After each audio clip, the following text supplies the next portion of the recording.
Hi, thanks for watching. Okay, in this video, I want to talk about something very serious, which is the concept of narcissistic abuse. Okay, narcissistic abuse, and what is my position on it? Okay, now let me just start off by saying I think there is always real, genuine abuse and real, genuine victimization that takes place all over the world and in all types of situations. Okay, and it doesn't just involve narcissists; it can involve people that don't even fall into any category. It can fall under people that just aren't very mature. Some people who are immature, they lash out. They don't manage their emotions very well. They're impulsive.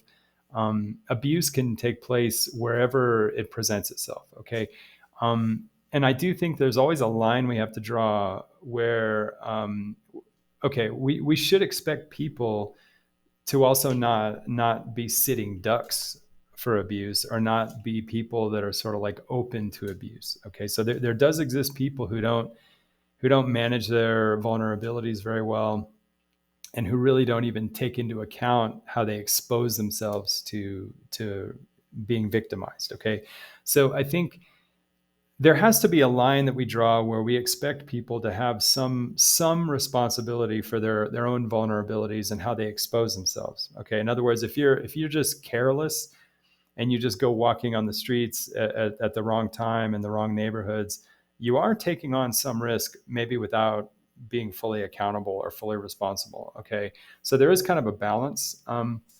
Or for example, if you're a person who, with all good intentions, you get into a really fast relationship with somebody without getting to know them very well. Okay, even if that person does turn out to be dangerous, okay, it's a little bit on you that you let yourself fall so fast into a relationship. So in other words, we all need to take some responsibility. Okay, but the question is, where do we draw the line to where, if a person is taking reasonable efforts to avoid being victimized, where we can actually define true victimization? It's not like I'm not going to deny that there is some level where we can define, let's say, victimization and abuse, but I'm saying there's probably some big percentage of what people call narcissistic abuse, where I think the people who are involved with the narcissists, okay, they have to take some responsibility as well. Okay, so I kind of want to play in that area, understanding that there is like say a percentage or there is a part of the spectrum where nobody could be expected to anticipate what's happening. Like if I'm just walking down the street and somebody just shoots me, okay, I mean, I can't be expected, assuming it's a regular neighborhood and whatever. I mean, but if I'm walking down the worst neighborhood at 2 o'clock in the morning, um, you know you know what I'm saying. I mean, so we have to kind of balance that. All right. So basically, also another thing I want to say is that when a person gets deeply involved with a narcissist, okay, or someone who has active NPD. Okay, now here I want to make another distinction. You could have NPD, but you could be in recovery, or you don't even know you have NPD, but you're in, like, say, drug addiction recovery, and you're by being in the drug addiction recovery, you're actually taking care of your NPD. Or you could be a teenager who has NPD undiagnosed, okay, but you go into, like, say, the Army or the Marine Corps, and somehow you get inspired by the coaching and by the leadership, and then without realizing it, you're actually getting over your NPD, possibly. I mean, you never know. There could be people who don't even know they have NPD, but through, like, say, life experiences or through inspiration, they're actually growing out of it, or they're finding ways to adapt to it. So we'll never really know who are the people that really have, let's say, NPD, because there may be a lot of people who've had NPD and weren't diagnosed, but they actually got better. We don't have the data on that. Okay. And also there's a difference between people who are, actively narcissistic and people who have just, sort of without even therapy, they've just gone through the process of becoming more mature. Okay. So when I talk about being with somebody who has narcissism or NPD, I'm talking about somebody who's actively narcissistic, who's actively NPD. Okay. So to be able to say that, let's say, oh, I was 15 years in a marriage, or I was 5 years with my boyfriend, and I realized he had NPD. It's like, that right there, to me, we need to examine that. okay? Because if somebody is actively NPD, and I don't care whether it's covert or overt, okay? The bottom line is that it is abnormal. It is abnormal to be so narcissistic that you could be diagnosable. Okay, that is abnormal. You're not like a normal person. Okay, there's something going on with you. Okay, and if I look back on my life, I've been with people, some of them more and some of them less narcissistic than others. Okay, some more mature, some less mature than others. Okay, and looking back on it, I can see that it was very clear. You could have picked it out like in the first few hours. You could. It's like a vibe you get off those people. And so if somebody is really active NPD, you know, that is really abnormal. And I think we have to ask ourselves. I think a healthy person, okay, I think would sense the abnormality of an NPD person, even if they're covering it up. Okay. I think they talk about how good NPDs are at presenting, but I think if you really think about what narcissism is, I think a healthy person would pick it up. Okay. Because even when a narcissist is sort of presenting themselves as too good to be true, okay, let's face it, if you know how to taste sugar, okay, you know the difference between raw sugar, brown sugar, white sugar, super refined sugar, and powdered sugar. You know what I mean? And I think the narcissist always comes across as being like between white sugar and powdered sugar, like very refined, like almost too good to be true. Too much emphasis, too good. And I think that healthy people have that palate, and they kind of sense when something is a little too sweet to be natural. And I think we have to ask ourselves, who are we where we fall for that, and what does that mean about us? Okay. And so I'm suggesting with all respect, with all due respect, and I've had this too, like I'm diagnosed with NPD, but I have also been with people who are NPD who abused me, let's say, or who I'm going to say I was hurt by them. I'm going to be careful about saying abuse, but I know what it's like to be put down. I know what it's like to feel like shit about myself because somebody else has that narcissistic vibe going on, and how it can harm, how it's harmed me in the past. Okay, I've had that experience. I've been with people that were more NPD than I was, or maybe I was sort of halfway through my recovery and I was with somebody who was much more NPD, more active than I was, and they were effectively making me feel terrible and even dismantling. To make them feel comfortable, I even quit a job and I lost a career to sort of accommodate somebody, and that really interfered with my life. Okay, so I've experienced that. But do I want to call it abuse in my case? Okay, I'll talk about my own case. Okay. Well, I want to be careful because I think if I was more wise at that time, okay, if I was healthier at that time, I would have picked up the warning signs on that person being active NPD. How would I say? I don't think it's bad necessarily to be in a relationship with somebody who's had narcissism or who's had NPD, but I'm saying whether they're active and whether they're in any self-awareness or whether they're in any effort to try to become healthier. You know what I'm saying? So I'm not trying to say you should avoid narcissistic people or people who've had the diagnosis. I'm just saying when they're active, okay, I think they give off a vibe. And it's sort of like the difference between raw sugar, brown sugar, white sugar, and powdered sugar. It's a little too on the white sugar, powdered sugar, or it's a little too polarized, And I think if you're healthy, I think you notice that kind of stuff, And so if we were to define narcissism, basically narcissism to me is like a stage of underdevelopment. It's like a stage of immaturity where we're sort of really filtering and really conditioning the information that comes into us because we have a real hang up on what's comfortable for us and what's uncomfortable for us. So it's sort of like a way of managing comfort and discomfort. Okay. So what you'll end up happening is that to manage your levels of discomfort and comfort, you'll sort of filter information to sort of filter out or overemphasize certain information over other information as it comes into you from the environment. Okay. And because you're so hung up on what feels good and what doesn't feel good, you start to sort of polarize the information that you're processing into your psychology. Okay. So basically, people who have any kind of narcissism or any kind of cluster B or narcissism adjacent condition, they're going to come across as being a little too filtered and a little too polarized in the way they think. Okay, when things are good, they're great. They're not just doing good, they're doing great. They're kind of in that superlative sort of mode because they just can't handle the intermediates of life and the sort of the fuzzy, anonymous, boring sort of just the normal stuff of life. They kind of have to polarize everything, and so they're like unbelievably too good to be true, and everything about them is sort of on the superlative, and they'll treat you like you're superlative, or whatever. And so and also when a narcissist gets like really we have to be really careful with when a narcissist gets really enthusiasm. That's a real test for whether somebody is healthy and mature or whether they're immature in that narcissistic way. Okay, because enthusiasm to me is like the gold standard, because when you see a person enthusiastic, you can tell a lot about their maturity level. Okay, so when you see a person who's enthusiastic, when they're enthusiastic, you notice their behavior becomes a little more impulsive, or they make decisions really quickly. A classic example is when you have two people that fall in love, okay, and they're both enthusiastic and they start making big decisions very quickly about maybe to live together or to make big changes in their lives.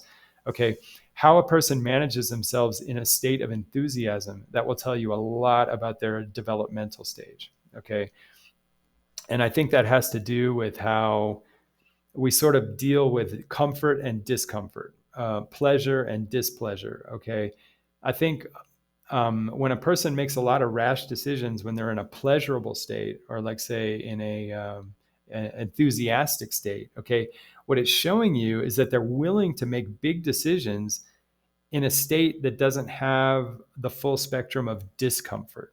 Okay, in other words, I think a healthy person, when they get enthusiastic and they get into a pleasurable state, they know that their baseline, and they know that the baseline for common sense is a more unpleasant state, not so pleasant. Okay, so in other words, you don't really trust the psychology of just the pleasant feelings and just the pleasant state of mind as being like a home base to know yourself and to make decisions and to process reality. Okay, and I'm sorry if I'm not being like super if I'm not being super eloquent about this, because I struggle to describe this, but I'm thinking that a more healthy person is not like terribly it's not terribly unpleasant to be a healthy person, but I think a healthy person lives in a more relatively unpleasant sort of baseline, or at least not extraordinarily pleasant. It's sort of more normal, with the normal ups and downs. And so I think that you sort of have like a baseline where you know yourself to be, in like a home space, like your baseline. You know your home space and your reality and your touchstone into reality testing with the world, being connected with the world, is not like an overly pleasant or an overly giddy or an overly enthusiastic place. It's more sort of unpleasant. It's just realism.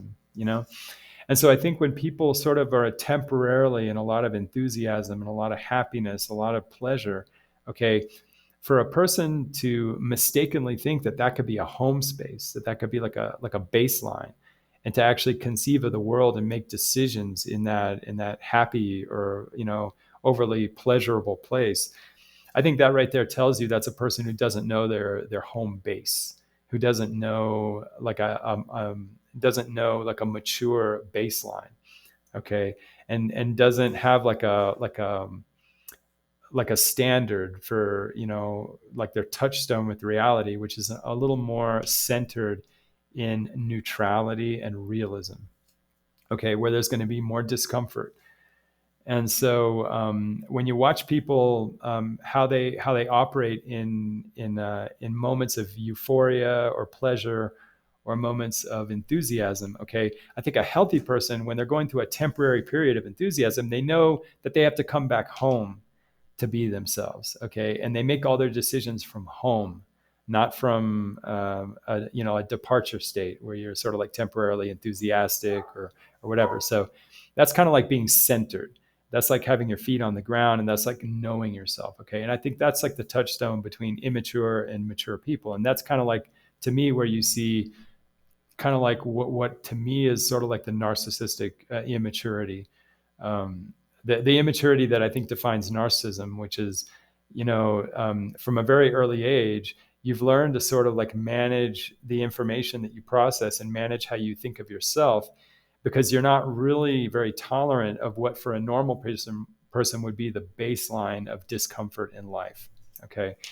And so that really affects how we process reality. So if I'm with a person who has that kind of like, I don't know, kind of like the ability not to accept a home, like a home state or a baseline that has a lot of discomforts, a lot of frustrations, a lot of, not just being gratified, sorry about my dog. They're not my dogs and neighbors' dogs. But if you're around somebody who doesn't seem to know their home state, okay, as having maybe a lot more tolerance of frustration, patience, postponing gratification, if that's not really rock solid in the foundation of their home state, their baseline, okay, that right there is a sign you're dealing with somebody who's not mature in a narcissistic way. Okay. And so if you sort of let that pass and you don't notice that, okay, it's possible that even though you're not arrogant and you don't have the typical narcissistic features, that you yourself may also be immature in that narcissistic way. Okay. In the sense that, what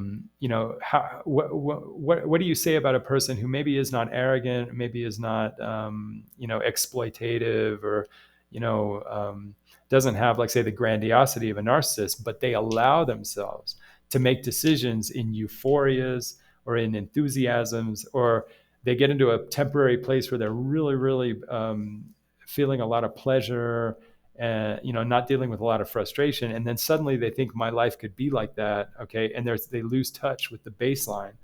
Okay. And they sort of fall into fantasy, basically. Or if it's not fantasy, they fall into that thing where they fall into things that are too good to be true, and they know it doesn't ring true with a more realistic sense of life. Okay.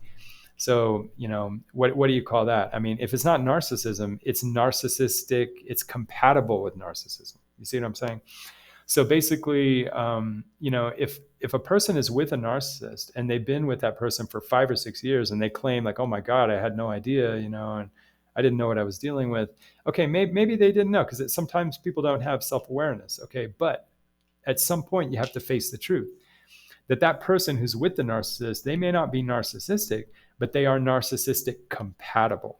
Okay, because they have a similar immaturity or similar gaps in their awareness or in their sophistication or in their insight. Okay, that they haven't risen to that point, to be wise enough, to healthy enough to be able to notice that, or maybe they themselves don't really believe that they should live their life centered in a more uncomfortable baseline. Okay, you're ready to believe bullshit. Basically, you're ready to believe that you can live a life that's happier than what really realism says it should be.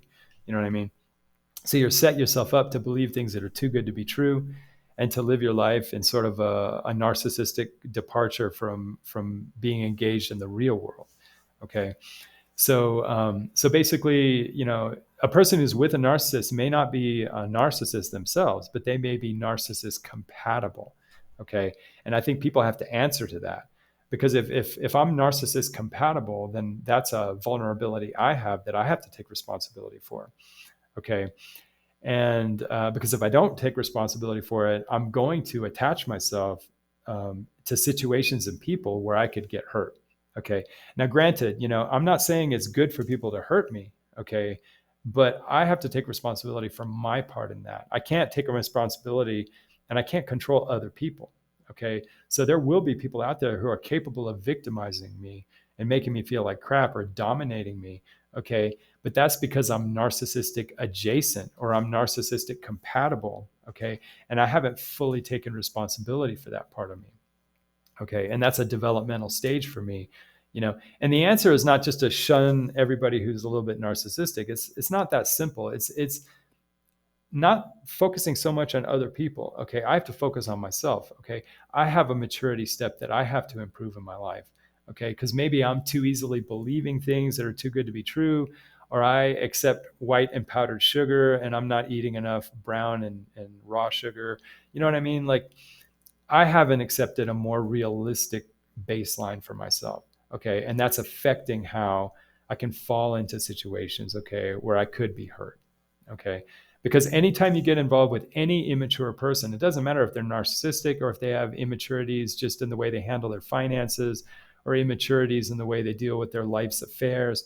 Okay. Any level of immaturity is going to be a problem and could potentially cause problems. Okay. So, you know, if I'm a person who I'm too compatible with immature people, okay, I have to look at my own immaturity. Okay, I have to, because otherwise, if it's not going to be a narcissist the next time, it's going to be some other person who has some other problem. Okay, so let's say I get wise to narcissism, but I haven't dealt with my own immaturities. Well, the next time I'm just going to fall, I'm going to fall in love with some dreamer who doesn't have their life organized or who easily loses a job or just has instability. So they may not be narcissistic, but I haven't fixed my problem and I'm getting attached to another person who isn't really good for me. You know what I mean? So basically, I tend to kind of dismiss how we put so much emphasis on narcissistic abuse. And I focus more on, if you find yourself with somebody who's narcissistic, okay, or somebody who has problems in life, we have to look at how I could be maybe too compatible with that type of person, okay, and what can I do to become a little wiser and maybe more mature myself, okay, so that I will now smell that and I won't be so compatible with that, you know?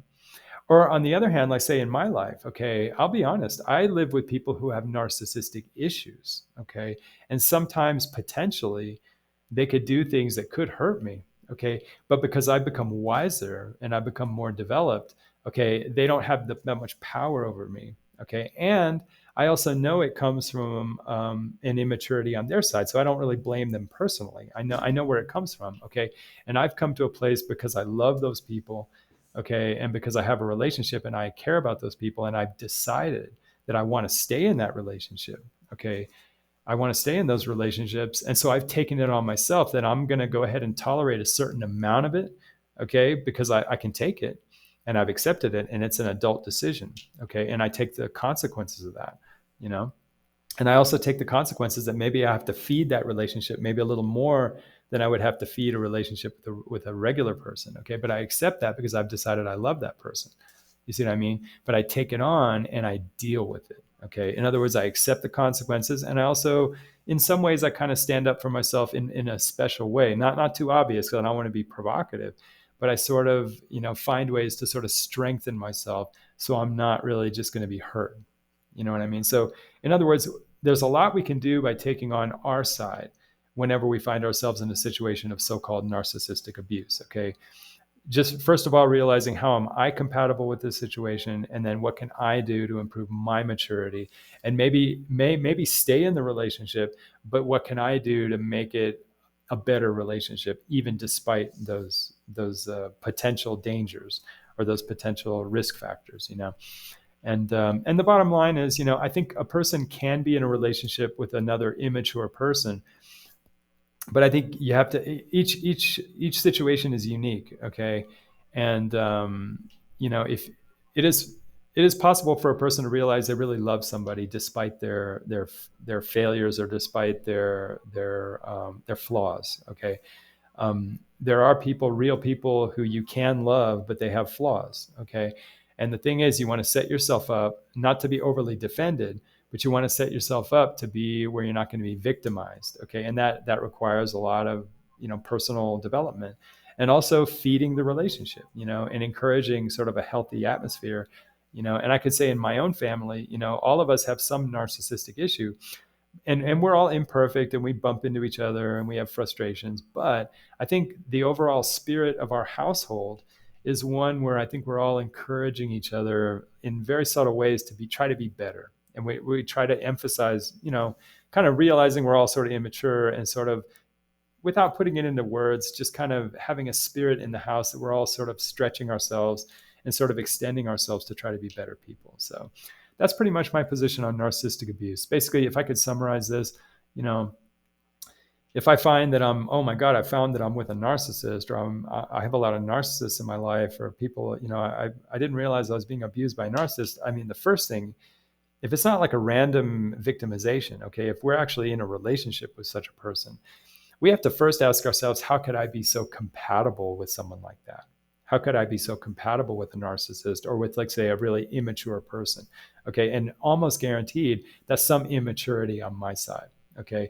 And so then take it on, take it on, and, really take on, how can I become more mature myself? Okay. I mean, honestly, and if I run into any problems where the narcissist kind of senses that I'm in my recovery and they kind of want to put me down, I mean, there is always that hard decision. I might have to have a period in my life where I have to be alone, because I have to build myself back up, and not build myself back up as an over defended person, because that just provokes people. Okay. But just build myself up, become stronger, be able to take more brown sugar, more raw sugar, not just white sugar. You know what I mean? And really just get integrated in the world, and get rid of all this stuff where you can attach yourself to fantasy, where you can believe in things that are too good to be true, and just get into the real world where things are not too good to be true, and all the pain associated with that, and just carry a baseline that has more pain, that has more discomfort, and that can be, you can build your home space, you can build your baseline on that. And with that more mature, a weather beaten experience, you're not going to be fooled by the same things. Okay. And you become less of a fool yourself. You know what I mean? So that's the thing. I just think that if we're compatible with narcissism, if we're compatible with immaturity, we need to find that immaturity in ourselves that makes us compatible. And we need to do the hard work to become more mature, and I think the best phrase is weather beaten, become burdened by the taxation of our environment, and become sort of a weather beaten person, where your home base, your baseline, and you can withstand the storms of life, and you're not going to fall for any fantasy. And then suddenly you're not going to be compatible with immature people. So that's my response to narcissistic abuse. And thanks for watching. Talk to you later.